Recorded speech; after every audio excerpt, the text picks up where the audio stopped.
Sometimes when the world's not on your side. If Musa has a right to ask that, you have a right to ask that. That's fine. There are some people you just can't get along with. They're just there to cause you grief. When it comes to family, it's not about, Ya Allah, get me away from them. Ya Allah, make our relations better.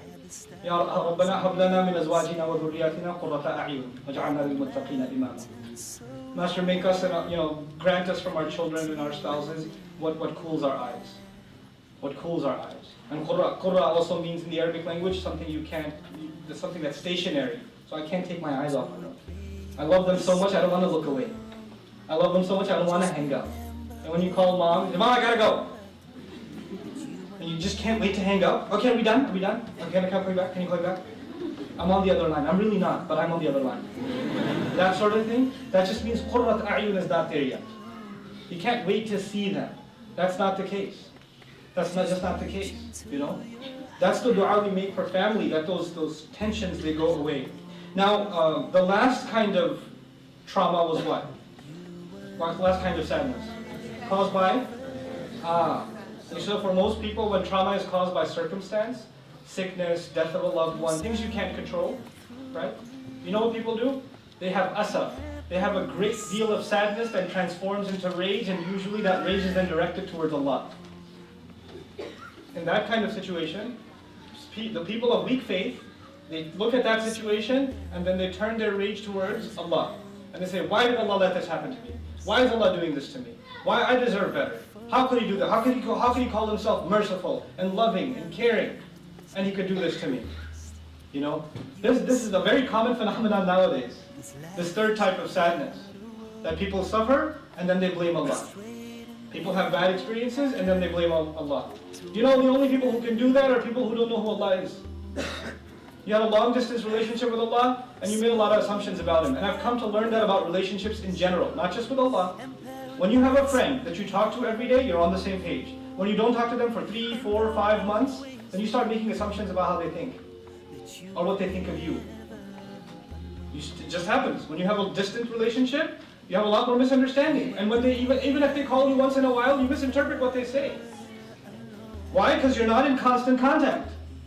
You're not constantly speaking with someone. There's more and more misunderstandings. When we're not in constant communication with Allah, we start developing really, really weird opinions about Allah. Really weak opinions about Allah and what He means to us and how much He cares about us. And then we fulfill what Allah says. أَنَا عِنْدَ ظَنِّ عَبْدِي بِي.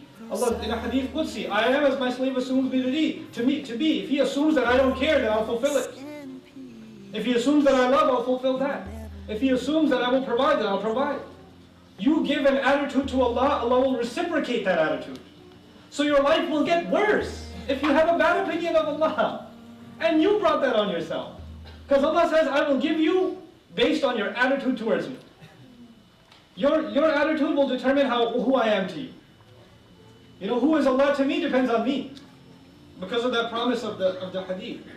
The word, now finally, the remedies themselves. I've talked about the different kinds of sadness, and this is under my last section, I promise. I'm in that last section.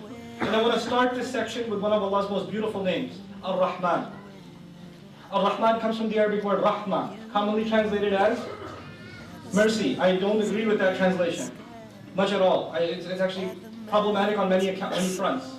One of the fronts it's problematic on is mercy is used when you're spared. Like the soldiers showed him mercy. What does that mean? They didn't kill him. When you're playing a game of tag, you ever play the game Mercy even? When does somebody say mercy? Spare me. When the wrestler is holding the guy up in the air, and the guy looks down and he knocks on his head and goes, hey, mercy. What's he asking for? To be spared. Mercy is used in context where something bad is about to happen and then it stops from happening. Thanks for showing me mercy. Sparing someone. So when we think of Allah as merciful, at least in the English language, right? Merciful, we cannot have that connotation. We cannot think, bad things were going to happen, Allah decided not to punish us.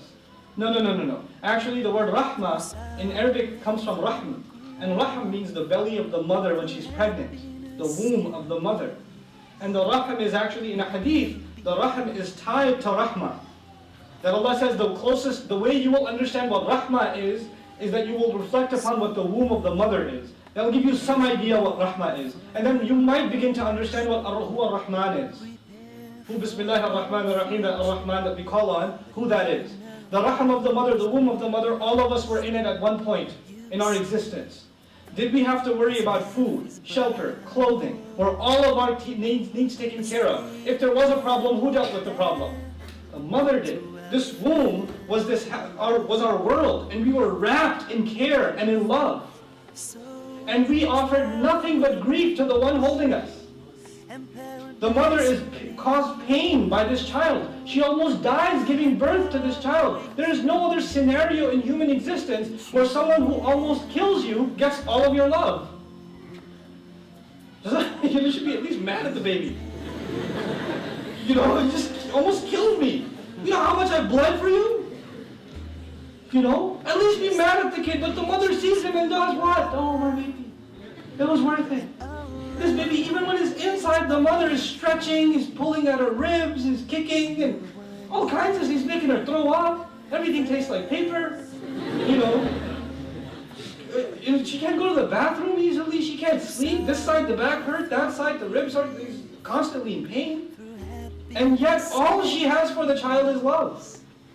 Actually, one of the core meanings of rahmah is someone who wraps you in his care motivated by what emotion, by what sentiment? Someone who surrounds you in their care because of love. And no one does that more than Allah. He surrounds us in His care out of His love. That's Ar-Rahman. Now if you knew who that is, then you wouldn't be talking about Allah a certain way. You wouldn't be talking about Allah. That's because you cannot compare creation to Allah. What your mother did for you in your belly cannot even be compared to what Allah is doing for you all the time. You can't even compare the two. That's who Allah is to us. Ar-Rahman. So that's the first remedy in the Quran, the names of Allah, and of them Ar-Rahman. The one we invoke all the time, the one we call on all the time. At the mountain so high, through the tears in your